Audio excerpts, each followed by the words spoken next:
The Chicago Bears are getting ready for their Week 2 matchup against the Detroit Lions, and Dan Campbell is already talking some shit. We're going to talk a little bit about that. Plus, we're going to talk about Ben Johnson and where he says he wants to be better as a play caller in Week 2. And PFF just proved one of the Bears' biggest concerns is real, and it's not what you think it is. We're going to get to all that plus the mailbag right after this. You are now tuned in to Chicago Bears Central, your number one place for all Chicago Bears news and content.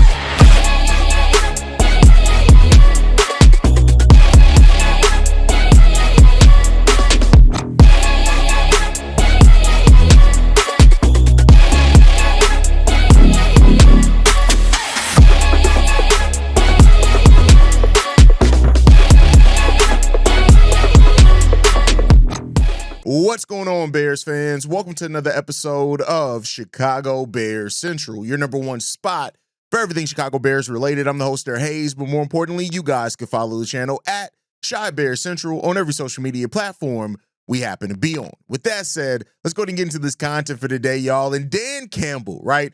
You know, he talked about the Bears, the matchup against the Bears as a must-win for his team. And, you know, I don't think that really even has anything to do with the fact that Ben Johnson is the head coach, his former offensive coordinator of the Chicago Bears. I think when you look at that first game for the Detroit Lions and the way that they opened their season, it left a lot to be desired, especially for a team that was looked at as the best team in the conference. And the Packers, I hate to say this, and, you know, one thing about me is I'm a realist, but I hate to give any credit to the Packers. The Packers look damn strong. The Packers look damn good. That defense looks absolutely legit for the Green Bay Packers. But the Detroit Lions season started off a little bit of a disappointment. And so, of course, naturally, the Detroit Lions are looking to get right because the Lions recognize as a team that's been there at the top of the division before, you cannot afford to get off to too much of a slow start. And that's any team, regardless of your strength of schedule. You want to avoid that if you're the Detroit Lions. So, yeah, this game against the Chicago Bears, especially a game in your division, their second game in the division as well after losing to the Packers 27-13 in their first week game. There's no doubt about it that Dan Campbell does not want to see his team get off into an 0-2 start against in the deepest division in football. You just don't want that. And so, you know, the fact of the matter is that, you know, while he didn't say anything that was detrimental to the Chicago Bears, and I take it more at no matter who was going to be their opponent in week 2, they were going to look at it as a must-win for this team, considering the goals that they have for this season. The Bears cannot take this lightly, and they have to put their foot on the throat of the Detroit Lions if they're given the opportunity. Dan Craig saying this: Ben's my friend. He's always going to be my friend, but nothing about that's going to change. We're going in, getting ready to play Chicago. We're going to win this game. We have to.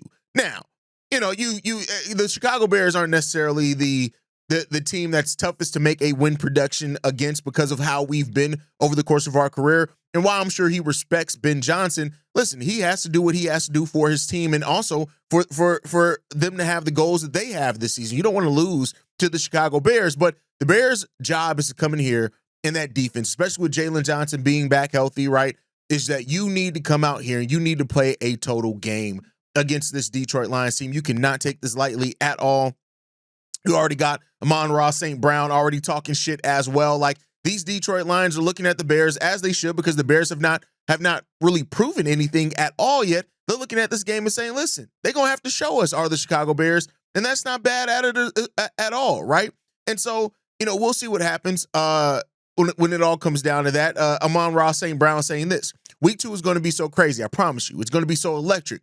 But as soon as Ben Johnson walks in there, we're booing him. I don't give a fuck. We're all booing him. Yeah, Johnson said it's going to be lit. I'm not going to lie. And I'm here for it. That's what Romo Dunze said when he was on the St. Brown Brothers podcast. So listen, these are against two opponents that are very familiar with each other. Ben Johnson, who has some insight on what's going on there with the Detroit Lions as well. And hopefully he uses that as a little bit of extra oomph and emphasis to get this thing done. But you cannot at all take this team lightly. And the Bears, who had their own issues with pre-snap things and the offense, you know, playing a full 4 quarters and those type of things, they need to lock in because this is not going to be a game that's for the weak. And the Detroit Lions are coming in here trying to prove their point and trying to get their season on track before it has a chance to get off track. And we'll see. Now, can the Chicago Bears do it? Yeah, they can win against the Detroit Lions. It's going to have to come down to execution. However we need to do, we're going to have to be a sound and team that executes on both sides of the ball. The defense is going to have to basically do exactly what they get against the Minnesota Vikings. They're going to have to do that against the Detroit Lions. and do it consistently and for a full 4 quarters, the offense is going to have to hold up its end of the bargain. The special teams also needs to be much better than what it was in week 1, but the Bears can get a win. It's not going to be easy, and it's not going to be something that you can ever predict for the Chicago Bears. They're going to have to come in there and play their game, and they're going to have to do what I've talked about this defense not necessarily doing a lot. Force the offense to adjust to what the defense is doing. Don't make the defense adjust to what the offense is doing. If the Bears can come in and impose their will, they're going to have to get pressure on the quarterback. They're going to have to play solid in the secondary because this is a team that's going to be methodical in how they try to take you and piece you apart. And we'll see if the Bears are ready for that. For what it's worth, though, the Bears whose offense needs to get on track, Ben Johnson talked about what he needs to do as a play caller in this game, and he says this: I need to call more run. We probably were at under 20 for called runs for the game. I need to call more so we can get Monangai in the game a little bit more. That's something that Eric Bieniemy and I talked about, just making sure he has carries going forward. Now, the fact that Eric Bieniemy is going to bat for Kyle Monangai should be no surprise for anybody that watched even the rookie minicamp. Eric Bieniemy built a relationship with Monangai very, very early, and that was evident. And I do think Bieniemy does like Monangai a lot. Now, to hear that Eric Bieniemy and Ben Johnson had a conversation specifically about getting Monangai more involved, to me tells me that, listen, Bieniemy is giving Monangai his vote of confidence. Ben Johnson has talked about him being ready to trust Kyle Monangai. Now you just got to prove that. You got to show that in the way that you give him an opportunity to make plays. Ben Johnson's whole approach is get the ball in the hands of your playmakers. Kyle Monangai has the chance to be a playmaker here in Chicago. Get the ball in his goddamn hands. And that's going to be something that we're really going to be watching and monitoring to see if this team does that consistently in week 2. If the running game can get going consistently for this Bears team, we can have something here. The passing offense, as we talked about in the way that it ranked in the NFL, wasn't as bad as what it felt like, especially with the way that game ended. It wasn't great either, and it still has a lot of room for improvement, make no mistake about it. But I think if you improve in that run game and in your run call and selection, it can naturally make a little bit more opportunities for you in the passing game as well. It has to be a synergistic relationship. It has to be balance that's struck with this offense in your play calling. And I've said it before, Ben Johnson is a good coach. He's a good play caller. He's going to get that part of his game together. What you saw was a rookie head coach make some rookie head coach decisions and mistakes, and it's going to happen. Like I said with Caleb Williams, when he was coming in as a rookie, when people were like, oh my God, if he's generational, he needs to come in here and do XYZ day one. And I'm like, no, he's still going to have his rookie mistakes. And I think the same thing for Ben Johnson. Ben Johnson can be a great head coach, but when it comes down to it, he's going to make some rookie head coach mistakes. It's just going to happen with that. And so, we'll see what's going to come down with that, but overall I think we'll be okay there. I'm going to trust Ben Johnson. I said that. I am trusting this coaching staff for the entirety of the season. And then we're going to review what went well, what went right, what didn't go well at the end of the season, and then I'll form how I'm going to feel about them going forward after that. So we shall see, right? With that said, though, let's get into the next topic. PFF, while the defense looked really good, and I want to be clear, PFF grades are not to be taken as some wholly true statistic or stat or analytic that just gives you the full picture. No, you want to add in PFF grades with the eye test, with the results, the box score stats, and you want to figure it out. But with PFF and what they came down to as well is that the Bears defensive line, despite Dayo Odeyingbo having a really solid game, did not play really good at all, right? Sweat and Dayo played 43 of 46 snaps. Now, Daniel Hardy's supposed to be a guy that's in there that we can trust. We know we lost Austin Booker, right, when it came down to that. Dominique Robinson is still on this roster, and you need to get that together, right? So when you look at it, Montez Sweat and Dayo Odeyingbo only set 10 and 13 snaps respectively in the entirety of the game. That's not enough. And you're going to have to be able to keep up pressure more than just keeping your. We've talked a lot about depth is important in the NFL, especially in the trenches, right? And that's something that you have to look as well when you look at Tanao. I always kill his name. He only played 13 snaps. Dominique Robinson played 10 snaps, right? And we know that Dominique Robinson isn't necessarily the best guy that we're looking to bring a whole lot for the Chicago Bears, but you need that. Then when you look at the interior, Javon Dexter once again started off hot. He chilled off a little bit as the game went on. Grady Jarrett had himself statistically and analytically a solid game. Andrew Billings hardly played, right? So, you got a guy there that was so integral to your defensive line last season that isn't playing a little bit for you, right? And so I think you need that a little bit when you need a little bit more of that from the interior. The Bears defensive line right now leaves a lot to be desired. And if you look at how the snaps played out and the result of it, the Bears, they did okay, right? But you need more than that. And I think that's one thing that was a concern for a lot of Bears fans coming into the season is, are we going to have enough on that D-line? Are we going to have enough in the pass rush? And as it stands right now, looking at the results, we got some out of it, but we had to really be tied hard to our starters there. And I just don't know how successful that can be over a season. You need to be able to trust your depth. And that's going to be something that I think Dennis Allen's going to get, just like I said with Ben Johnson. I trust that Dennis Allen's going to get that together, but as it stands, it is something that raises a bit of a question mark looking at the results of last game, but we'll see if the Bears can get that done as well. Now, one of the things that gives room for excitement, DJ Moore, Jaylon Johnson, full go. They're going to be playing in the game more than likely, and we shall see how that's going to work out. But these two guys are hugely important to the Chicago Bears. Me, C-Dub, and Bobby talked about that on the live stream yesterday. We need to get that shit together. And we need Jaylon Johnson out there. Hopefully we can get Kyler Gordon out there sooner rather than later as well, because he's another guy that we definitely need. But Jaylon Johnson said this: I'll be good. That's it. That's what he said. That's all it took. Jaylon Johnson's going to be out there, and hopefully, any rust that's there, he can get that off pretty quickly, because especially against the Detroit Lions, we're going to need him to be a full go. So let me know what you guys think on all of that down below. Let's go ahead and get into the mailbag for today. This first voicemail that we got, this one's from Fred. Hey, yo, Hayes, what up, man? It's your boy Fred, man. Now that the season finally kicked off, man. And you know what? The blame just got to go to the whole team all together, man. From the coaches to the players as well, though. Because the way they came out and played Monday night, man, that shit was terrible. And it's like, they look like the Bears from last year. And I'm thinking we're going to see a new team. Finally, we see a modern-day Bears team that's modernized like everybody else, with a explosive offense and a nice defense. Hopefully, man, when they play the Lions, that they had their shit together and they'll come out rolling on all cylinders and cut out all the goddamn penalties. Since I've been a Bears fan, I ain't never witnessed a Bears team getting hit with 12 penalties for 100 some yards, was it? I don't remember, though. I was so mad at that loss, man. And, yeah, Caleb do have to play way better, because if we picked you number one overall and Ben done been working with you, now that you have coaches, Caleb has to do way better than what he did Monday night, because he missed open seven receivers. And why I don't get with Ben Johnson is why we didn't use Kyle Monangai. Why we didn't go with a 1-2 punch? Because he did this in Detroit with David Montgomery and Jahmyr Gibbs.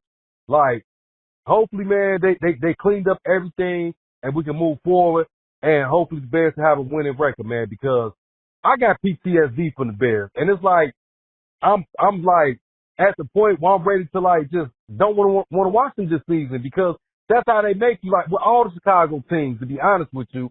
And it's like we got a big fan market, not just here in the city. Like we got fans all over, and it's like history is repeating itself with this team.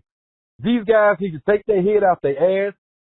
The coaches, the players, everybody needs to take their head out their ass and do what they got to do, man, because they can't keep doing this, man. And then, Ryan Poles, it make you look like an idiot, because you have not promised us a winning season. I would never give him a contract extension until we see he give us a winning season, though. But I say this to say this, man, like, yeah, it's one game, though, but it's like you get tired of seeing the same thing over and over that we've been seeing over the last years with these Bears, man. So hopefully they come out pissed off and put their foot in the Lions' ass when they play and everybody else ass. So let me know what you think, big dog. Chicago up, bet out or nothing.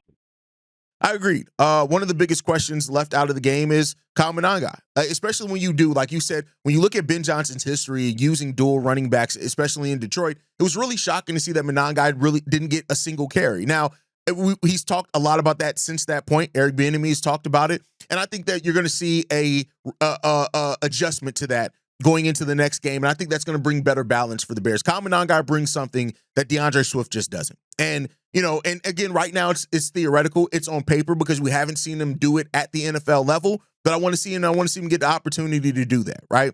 But we know that Ben Johnson has a bag, and Ben Johnson is going to get in his bag. I think right now, the overthought came from the difference between being a coordinator and a head coach.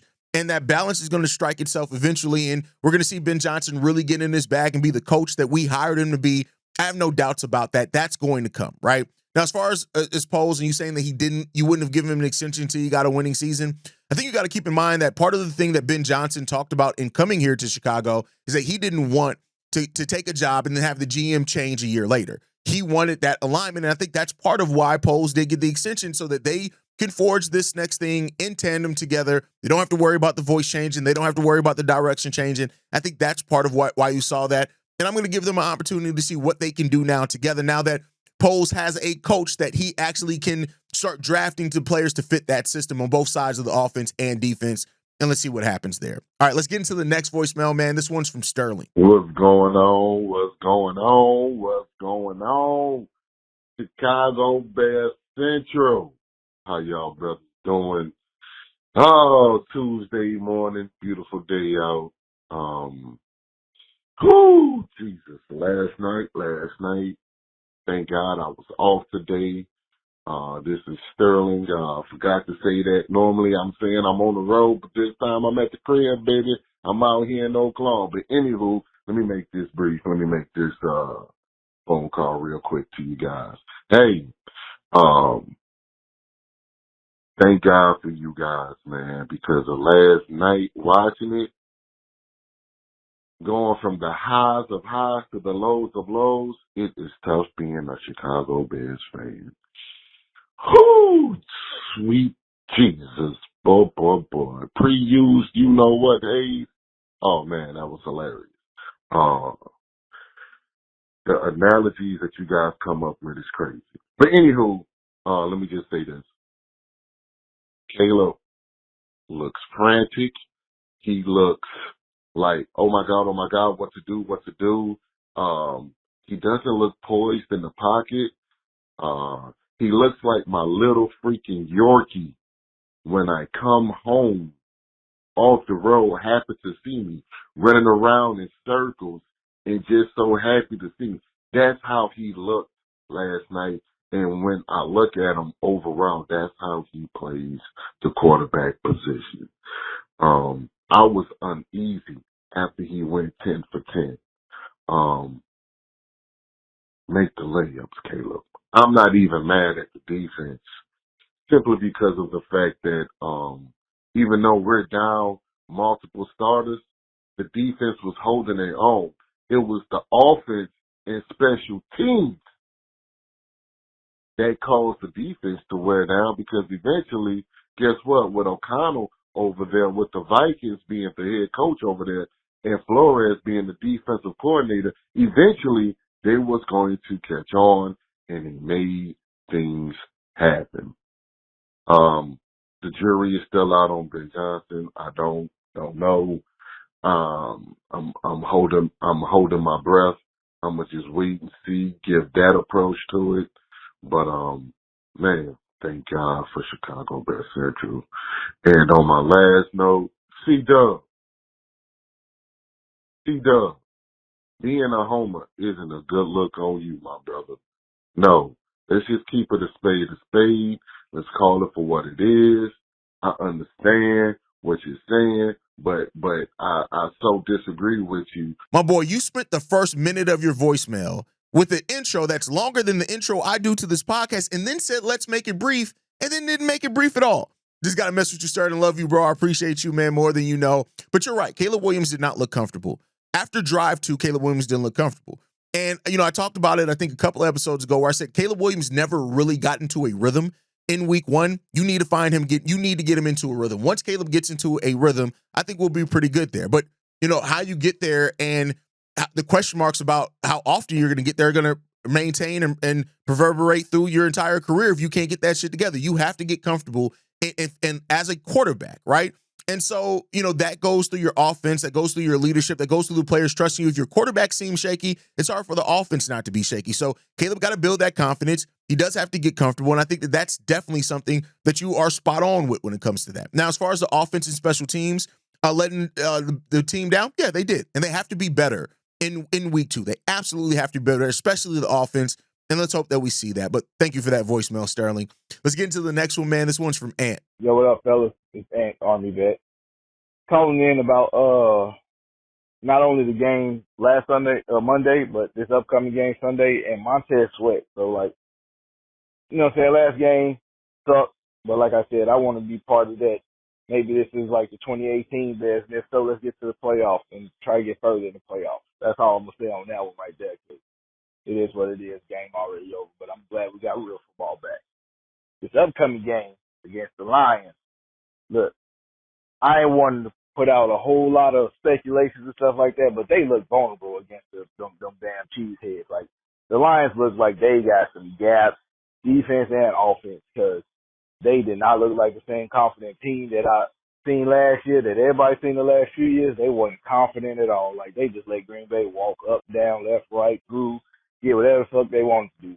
Them boys was looking a little sad and rough, and I don't know what it is. If it is a Ben Johnson and Alex Glenn effect or Aaron Glenn effect, cool. Keep that energy the whole season, and don't find your rhythm until towards the end of the season, so we can find out a little bit earlier. We do what we need to do, because Aaron Glenn got the Jets playing. Like, they defense not so much, but you know what I'm saying, he got their offense playing. I ain't gonna say our offense is playing good, because they ain't, but our defense is humming. It's weird, you know what I'm saying? Ben Johnson has one of the better defenses in the league for his team, and Aaron Glenn got one of the better offenses in the league for his team. That's kind of weird, seeing how they're on the opposite sides of the ball. But if the Lions gonna look, you know what I'm saying, suspect, and they look like they got holes, and they, you know what I'm saying, vulnerable, it's time for us to pounce. It's time for us to attack. Like, for real. If they want to be that way, then let's attack now and get this first game out the way at their crib. And if we come out with a dub, by the time they start clicking, they come back to our crib, then maybe we could be clicking too. And, you know what I'm saying, it'd be a hell of a game. But right now, they look suspect. So let's keep that suspect energy, and let's go ahead and get after these boys. The thing I was thinking about with Montez Sweat, you know what I'm saying, everybody's talking about last year he was hurt, understandable. He had, 4-5 sacks, something like that. This year, he ain't doing too well, but like, I had to go all the way back to when we first got him and look at the tape, and he wasn't really getting a whole lot of sacks when we got him, if that makes sense. A lot of his sacks came against the Vikings and against the Browns. He got like 2 or 3 in each of those games, so he was with us for like, 6, 7, 8, 9 games, something like that. So, I don't know. His big thing was getting more pressure on the quarterback and getting sacks for the other guys. I may be wrong, but that's what I saw when I looked at the old games. Y'all can tell me what y'all think about that. That's what I saw. But, as always, Chicago up, bear down. Y'all have a good one. Montez Sweat has to make more of an impact, period. No ifs, ands, buts, anything else about it. Montez Sweat has to make more of an impact. I get it. Like, now a lot of people are looking at the Montez Sweat acquisition like, oh, we overpaid. Oh, he's never been XYZ. He's never been that. Okay, it's cool. That's all fine and dandy. I don't give a shit about any of that. Now you're here. We need you to go out there and get that done. That's what it needs to be. Because if not, what are we doing? Right? And so I'm going to trust Montez is going to get it together. I'm going to trust that he's going to, again, I don't know if he's going to be the 12-sack guy, right? I'm not that, but like, you got to get consistent pressure. You got to consistently be around the ball. You have to consistently beat your guy, right? Now, the Bears' defensive line has to do its job, so offensive lines can't just double team Montez every single play, but you got to look at that when it comes to it. And like you said, started off with an injury, all that type of shit. That's all fine and dandy and true. You got to get it together this year, because we definitely need the impact that Montez Sweat can make, right? Now, as far as the Lions, yeah, they definitely look like they're missing something. Losing their offensive coordinator and defensive coordinator in the same offseason, that hurt, right? But do not overlook the Detroit Lions. Do not overlook the Detroit Lions. The Bears can't afford to overlook anybody. They got to be locked in, ready to go for week 2. And let's hope that we get this victory, because I would love nothing more than to be celebrating a victory on Sunday. All right, let's get into the last voicemail today, man. This one's from Keys. Yo, what's up, fellas? It's your boy Keys on this lovely Thursday afternoon, man. Hope all is well with you and yours. With that being said, let's get to it, man. So we got the game coming up, week 2, against the Detroit Lions. And, first off, I want to say, I think Bobby may have said this last year, or Steve-O, correct me if I'm wrong, but you know how they have the all 22 available for everybody to watch the film and everything like that? And I think it was Steve or Bobby who said, I think the All-22 is a gift and a curse because now you got everybody watching it who, quote-unquote, critiquing the B how to play quarterback. I think some people need to calm down in some instance where, you know, oh, you got this guy wide open, you got that guy wide open for a 18-yard gain or, you know, this and that. Now, I'm not in any form of way saying that Caleb shouldn't have hit some of those targets, right? But the ones that he had open, but he made those checkdowns and completions and stuff like that, those are still completions. Those are still positive gains. I know that we want more yards for him to get, which, you know, anytime you watch an offense, that's what you want. You want your team to excel in moving the ball downfield, but it's a different way to how to move it, man. So we just got to be patient. This is a brand new offense. I think Ben Johnson was one of the people who said, hey, we'll probably hit our full stride by November. And I was talking with Darius about this. I'm like, by the time we get to Cincinnati, we should be at full stride with this offense. If we're not at full stride, then hey, if you feel like we need to put Bajan in, put him in. But I don't think he's better than Caleb, athletic wise. You know what I'm saying? But looking at this game, Caleb has to play really much better. You know what I'm saying? Offensive line got to block a little bit more, but I want to see us get the run game more involved, man. And that was something that was, you know, we needed to help support Caleb. We had over 100 yards, but a lot of it was scrambled by Caleb.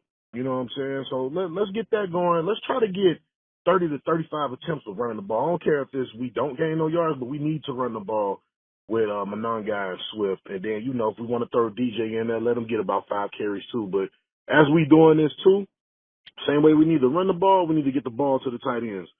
At least get 10 touches as a whole for them to get the ball, man. But it's a lot of work we got to do. And, you know, hopefully Dan Campbell's guarantee lights a fire in their ass. Because if it was me and the coach said that shit, bro, I'm ready to play today. But let me know what you guys think. As always, shout down up. Some people watch the All-22 just to say that they watched the All-22 but don't really know what they're processing.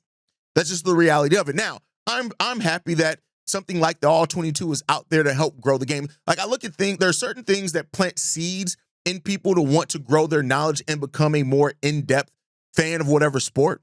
While I maintain that the fans of most sports, the larger chunk of fans of any sport are casuals. They don't have time to break down everything, but you're right. Some people do watch the All-22 just to say that they watch the All-22. They don't really know how to break down progressions, what they're watching in the game, the assignments. They don't know how to do that, but they like to say that they watch the All-22. But for the people that really like to break it down, I'm glad that that tool is there, right? When it comes down to Caleb, I think that you're right. Move the ball wherever you can move the ball. Take the chances down the field when they make sense, but no matter what, you cannot miss wide open receivers. So if you're doing the short passes that gain yards and all those type of things, I'm not mad at that. I'm mad at when you have an opportunity at a wide open receiver down the field and you miss that guy. That's what I'm mad at. I don't care if the majority of Caleb Williams passes are from 5 to 6 yards. If that ends up being the thing, I'm not mad at that if he's successful in it, but the shots down the field that you miss, you can't miss them when they're wide open, period. And that's just what I look at it. And you're right. The run game needs to be more varied. It has to be more varied if we're going to have success as a team. And that's just my thought process. But as always, you guys can let me know how you think and feel down below. That's my time for today. Make sure you guys are following us at Shy Bears Central. You can send us any feedback, questions, comments, concerns. ChicagoBearsCentral@gmail.com. And lastly, if you want to leave a text message and or voicemail for the mailbag, the number to do so, 773-242-9336. We are the #1 spot for everything Chicago Bears related. And like I like to end every episode on, Chi-Town up, Bear down. Love you guys. Peace, y'all. This has been a presentation of the Break Media.